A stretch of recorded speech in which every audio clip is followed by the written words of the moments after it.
მოგესალმებით. ეთერშია საინფორმაციო პროგრამა ფაქტი. დღის სიახლეებს გიორგი დოლიძე გაგაცნობთ. ამერიკის შეერთებული შტატების საელჩომ საქართველოში და საერთაშორისო კვლევისა და გაცვლების საბჭომ საქართველოს მედია საშუალებების პროგრამის ფარგლებში 2012 წლის კონკურსში გამარჯვებულად სამაუწყებლო კომპანია გურია დაასახელა. გურიის ტელევიზია მედია პარტნიორობის პროგრამის ფარგლებში ამერიკის ტელევიზიებთან გრძელვადიან პარტნიორულ ურთიერთობებს ამყარებს. აღნიშნული პროექტის ფარგლებში პროფესიული გაცვლითი ვიზიტები, ინდივიდუალური კონსულტაციები, ასევე გამოცდილებების გაზიარება იგეგმება. ამ ეტაპზე მიმდინარეობს ჩვენი პარტნიორობისთვის ამერიკის შეერთებულ შტატებში რეგიონული ტელეკომპანიის შერჩევის პროცესი. მას შემდეგ რაც შეირჩევა ჩვენი პარტნიორი რეგიონული ტელევიზია, მოხდება მათი ვიზიტი ჩვენთან, მოხდება პრიორიტეტების დადგენა, რა მიმართულებებით დავჭირდება ჩვენ კონსულტაციები, ტრენინგები ადგილზე, როგორც აქ ჩვენთან ჩვენს ტელევიზიაში, ასევე ამერიკის შეერთებულ შტატებში. სამაუწყებლო კომპანია გურიას წარმომადგენლები ამერიკის პარტნიორ ტელევიზიებში სტაჟირებას გაივლიან, ასევე ჩამოვლენ ექსპერტები შტატების ტელევიზიებიდან და ტრენინგებს ჩაატარებენ. მოახდენენ კონსულტაციების გაცემას. ვირტუალური კონსულტაციებით იგეგმება გურიის ტელევიზიის ბიზნესის კუთხით გაძლიერება და მდგრადი ახალი ამბების ორგანიზაცია ჩამოყალიბება. ამერიკის შეერთებულ შტატებში რეგიონული მედია ძალიან პოპულარობით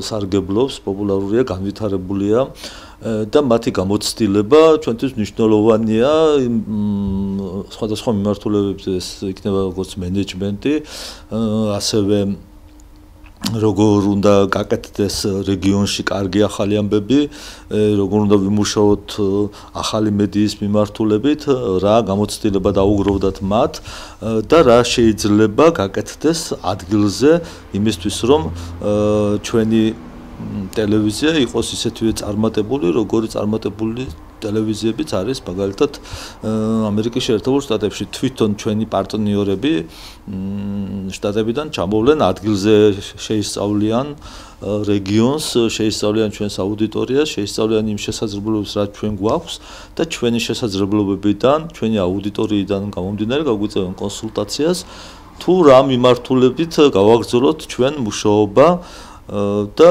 რა მიმართულებით მუშაობა არის ჩვენთვის უფრო მნიშვნელოვანი, რომ ჩვენი ტელევიზია განვითარდეს როგორც მედია ბიზნესი და იყოს როგორც ყურებადი ტელევიზია და მაყურებლისთვის საინტერესო ტელევიზია. ამერიკის მთავრობის მიერ დაფინანსებული 2 წლიანი პროექტი $500,000 ღირებულებისაა. პროექტი ქართული ტელევიზიების პროფესიულ განვითარებაზეა ორიენტირებული. მედია პარტნიორობის პროგრამაში სამაუწყებლო კომპანია გურიასთან ერთად არაერთმა რეგიონულმა ტელევიზიამ მიიღო მონაწილეობა. ახალციხის მეცხრე არხიც გამარჯვებული გახდა. ცენტრის იერსახის მოწესრიგება, სოფლიდან სოფელში დამაკავშირებელი გზების აღდგენა, უმუშევრობა, ეკონომიკური სიდუღჭირე, სოფელ ჩოჩხათის მოსახლეობა ამ და სხვა პრობლემებს ერთად უმკლავდება. ჩოჩხათი ლანჩხუთის მუნიციპალიტეტის ერთი დიდი თემის სახელია, რომელიც 7 ტერიტორიულ ერთეულს აერთიანებს. მათ შორის ერთ-ერთი თემის მოსახელე სოფელი ჩოჩხათია. იგი გურიის მთიანი მხარეა და ზღვის დონიდან 130 მეტრზე მდებარეობს. ზამთრის სუსხიანი დღეების შემყურე ჩოჩხათელები ზიანმა ამინდმა სასაუბროდ გარეთ გამოფინა. თავმომწონე ჩოჩხათელები სოფლის იერსახეზე სწუხან და ცენტრში მდგარი უსახური შენობის რეაბილიტაციას ითხოვენ. შენობა ანუ გარემონტდეს უნდა აუცილებლად, თორე ცენტრში ამფერი შენობა დღევანდელ პირობებში სამარცხვინოა ნამდვილად. პრობლემაა ეს შენობა, პრობლემა. ეს შენობა უნდა დახურულიყო და გაკეთებულიყო იმ პროგრამით. ჩვენ ასე გვქონდა ხალხს ეს მოთხოვნა და გაკეთდა გზები დანაწევრდა ეს პროექტი და პატარ-პატარა გზები და ქია გაუკეთებელი დღეს ის გზე. ტერიტორიული ორგანოს რწმუნებული შოთა გრძელიძე ამბობს, რომ სოფლის დახმარების პროგრამით გამოყოფილი თანხა აღნიშნული შენობის გარემონტებას არ ყოფნის. ამ შენობას არის ამორტიზირებული თავიდან ბოლომდე, არა აქვს ჭერი და საერთოდ შიგნით რომ შეხვიდე ვერ მეხტები რა მდგომარეობა. სოფლის პროგრამა, რომელიც აქვს ჩოჩხათს გამოყოფილი, არის 15,000 ლარი და არ ყოფნის ამას საერთოდ. და გაერთიანებული, გავაერთიანოთ მთელი ჩოჩხათის თემის და გავაკეთეთ თანხა და გავაკეთოთ ეს კულტურის სახლი ასეთ რამე არ შეიძლება რა. იმიტომ სოფელსაც აქვს გამოყოფილი თანხა უნდა მოხმარდეს მის სოფელს და არა კონკრეტულად ერთ რამეს.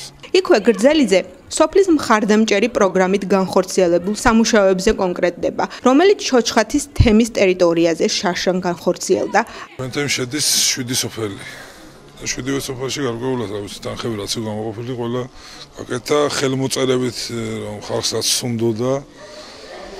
ძირითადად რა პრიორიტეტები? ძირითადად ახლა მაგალითად სოფლებში ყოკაცში გავაკეთეთ წყალი, სადაც არ ხონდათ, სადაც 20 წელია წყალი და გავაკეთეთ წყალი. და უფრო მეტად გზები რა, გზების პრობლემაა ჩვენ სოფელში ყველაზე მეტად. შიდა გზები. შრომის უნდა გავუკეთეთ სტადიონის, არ ხონდა სტადიონი მოწესრიგებული და გავაკეთეთ გასახდელი და ეკლესია შემოღობეთ ჯიხანჯირში უფრო სასაფლაო გავაკეთეთ. და ასეთებს ხონდა უფრო პრიორიტეტი. ადგილობრივები ხელისუფლებისგან შიდა გზების მოწესრიგებასაც ითხოვენ. გზა კეთდება და არ გაკეთებულა. ახლა ზურგეთის რა ქვია, ტრასა არ მაქვს ხელმელობაში. აი ჩვენი სუბსტანცთან დამაკავშირებელი არჩეულიდან ლანჩხუთთან დამაკავშირებელი გზა თქვენს გამოივლიდით და ნახავდით რა მდგომარეობაშია. გზები ახლა 2 წლის უკან თუ 3 წლის უკან თუ მოაგვარეს არჩევნების წინ ეს მოგვარება რა. ისე რომ მოაგვარებენ მაგალითად არჩევნებამდე და ხალხი ისე გაივლის მოგვარება ეს არის და 4 შიდა გზებზეა ახლა ცენტრალური გზები ახლა მათ რო უნდა ის კი გააკეთეს კაცო. უმუშევრობა და ეკონომიკური სიდუხჭირე ჩოჩხათელებისთვის ჯერჯერობით დაუძლეველი პრობლემაა. ყველა ოჯახში უმუშევარი ზის, ვინა ადგეს დასაქმებული. ყველა ვერ გაიქცა ქალაქში და ვერ წავიდა ეგ რო ქუჩაში დადგეს და ივაჭროს და ჩვენთან. პრობლემები იდენტური, სათქმელი საერთო. ჩოჩხათელები გურიის დანარჩენი სოფლებივით ცხოვრების დინებას უკეთესი მომავლის იმედით მიყვებიან. ამორტიზირებული შენობა, შიდა გზების მოწესრიგება და ინდივიდუალური გამრიცხველიანება. სოფელი მოედანი ხელისუფლების წინაშე ამ პრობლემას აყენებს. სოფელი მოედანი ულამაზესი ლანდშაფტით გამოირჩევა, თუმცა ადგილზე ჩასულებს აქ თვალში გვხვდება ბეტონის შენობა, რომელიც ჯამთასვლას კარგად შეულახავს. ფუნქცია შეცვლილ ნაგებობას ადგილობრივები ვერ ელევიან. ახალგაზრდები საბირჟაოდ, ასაკოვნები კი სარიტუალო დარბაზად იყენებენ. ეს შენობა სოფლის საკუთრებაში არ ირიცხება. მას ეკონომიკის სამინისტრო განკარგავს. უნდათ რომ მათთვის საჭირო ნაგებობის ბატონ-პატრონები თავად გახდნენ. ერთი შენობა გვაქვს და აგის შენობა გვინდა რომ შეგვინარჩუნდეს ხალხისთვის. აგერ დარბაზად ვიხმართ. და ღმერთით ახლა ქორწილები ყოფილიყო, ჩვენ ნამდვილად ქორწილები გვინდა, ახლა გასვენების სიგი გვაქვს და გვინდა რომ აი შენობა დაგვიმტკიცონ იყოს ხალხისთვის, მომავალთაობისთვის. არავის არ მიგვიმართავს, ახლა ვფიქრობდით, სოფლის აზრი არის ეს რომ ეს შენობა დარჩეს. საჩუქრად გადასცემ ბოლო ეს შენობა მას და ადგილობრივებისთვის დიდ პრობლემას ინდივიდუალური გამრიცხველიანების არარსებობა ქმნის. გამრიცხველიანების პრობლემა არის საერთო რიცხველი. შემდეგ ეს ნაწილდება მოსახლეობაზე და ხანდახან ეს ძალიან უხერხემლო შედეგსაც იწვევს და ამის მეზობლების გადაიკიდა ერთმანეთს და აუცილებელია ვინც არ იხდის გამოიჩიშება მას და ინდივიდუალური გამრიცხველება აუცილებელია, იმიტომ ცოტა ქარია, ცოტა ცუდი ამინდია, არ გვაქვს შუქი. ელემენტარული და ამის იმედი გვაქვს რომ ნამდვილად დაგვეხმარებიან. სოფლიდან სოფელში გადასასვლელი, ასევე ლანჩხუთის მუნიციპალიტეტთან დამაკავშირებელი გზა აქაც ამორტიზებული და წყობრიდანაა გამოსული. თქვენ გამოიარეთ ამ გზაზე, ხო? ძალიან პრობლემაა ამ გზებზე ჩვენთან. მესამე ათეული წელია არ გაკეთებულა. ერთადერთია რომ გრაიდერს რო ეძახიან, იმით გადაულიან, გასწორდება და შემდეგ როგორც გაწვიმდება, გზა ამოიყრება. ეს ყველაზე დიდი პრობლემა.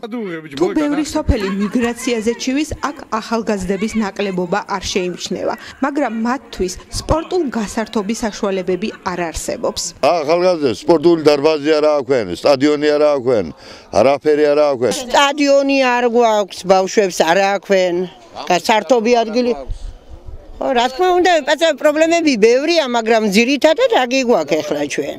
აჭარიდან ადგილის დედას დაბრუნებული ქალბატონი მშობლიურ სოფელზე დიდი სიყვარულით საუბრობს. სოფლის ბუნებრივ სიმდიდრეზე ამახვილებს ყურადღებას და ინერტული მასალის გასაღებიდან შემოსული თანხის მცირე ნაწილი სოფლისთვის მოხმარებას ითხოვს. არის ერთი ძალიან სერიოზული შემოსავლის წყარო, ძალიან ხშირად მდინარეზეა განლაგებული ჩვენი სოფელი და ასევე სხვა რამდენიმე სოფელი, აქედან გადის საუკეთესო მასალა, ეს არის ქვაღორღი, ქვიშა, ინერტული მასალები. მაგრამ ხო შეიძლება, რომ ამ მოგების თუნდაც 0.5% წამოვიდეს სოფელზე და მოგცენ ის, რაც ჩვენ გვეკუთვნის. უმუშევრობის აღმოფხვრა, გაზიფიცირება და წყალმომარაგება ადგილობრივებს შორეულ პერსპექტივად ეჩვენებათ და სატელევიზიოდ ამ თემებზე აღარ კონკრეტდებიან. მოედნელები ახლა ყველაზე მეტად გაზაფხულს ელოდებიან, რომ ხვნათესვის სამუშაოები დაიწყონ. საგანმანათლებლო პროგრამა ასწავლე და ისწავლე საქართველოსთან ერთად პროგრამის ფარგლებში. ინგლისური ენის მოხალისე მასწავლებელთა ჩამოსვლა გრძელდება. სოფელ დვაბზუს სკოლას ამერიკელ მოხალისესთან ერთად მუშაობა პირველად უწევთ. ნიუ-მეხიკოს შტატის მკვიდრმა დაიანა ჯინმელინმა პროექტის და საქართველოს შესახებ მეგობრიდან გაიგო და ამერიკიდან ჩამოვიდა, რათა ინგლისური ენის როგორც მეორე ენის საერთაშორისო სწავლების პროცესში ჩაერთოს და აქ მიღებული გამოცდილებით ამერიკაში სწავლის დასრულების შემდეგ პროფესიონალი მასწავლებელი გახდეს. I came to TLG from America because ამ პროგრამის შესახებ ჩემი მეგობრიდან გავიგე, რომელიც უკვე ჩართულია მასში და მითხრა, რომ საქართველო ძალიან ლამაზი ქვეყანაა. ბავშვები ძალიან მშრომელი და გონიერები არიან. გავდივართ მოსმენის და კითხვის პრაქტიკას, რათა იოლე გავხადოთ ენის ათვისება. როცა ამერიკაში დავბრუნდები, მე გავაგზავნებ სიარულის უნივერსიტეტში და აქ მიღებული გამოცდილება გამომადგება, რათა მასზე დაყრდნობით ვასწავლო ამერიკაში. for a degree in teaching in America. დაიანამ საქართველოს ისტორია სრულად არა, მაგრამ თამარ მეფის და დავით აღმაშენებლის ეპოქის შესახებ ბევრი რამ იცის.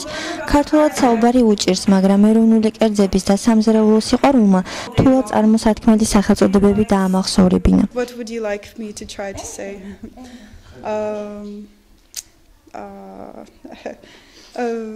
მე მომწონ საქართველო, საქართველები, საქართველო საჭმო, საჭმელები. Yes. მე მომწონ საქართველო ბავშვი, children. აჭმა, ქაჩაპური, ქინქალი, swadi and fish. What is fish? Tevzi. I learned about the history of Georgia, Queen Tamar. მე ჩამოსვლამდე ქართულ დედოფალზე, თამარზე და დავით აღმაშენებელზე ვისწავლე, როცა თოვლი დადნება, მესტიის, ბათუმის და თბილისის მონახულება მსურს.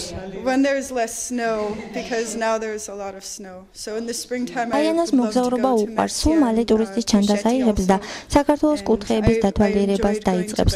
სამშობლოში 1 წლის შემდეგ დაბრუნდება და იმედია თავად ისევე მოუყვება მეგობრებს საქართველოს კულტურის, ისტორიის და სილამაზის შესახებ, როგორც მან გაიგო და ამის გამო პროექტში მოხალისედ ჩართვა გადაწყვიტა.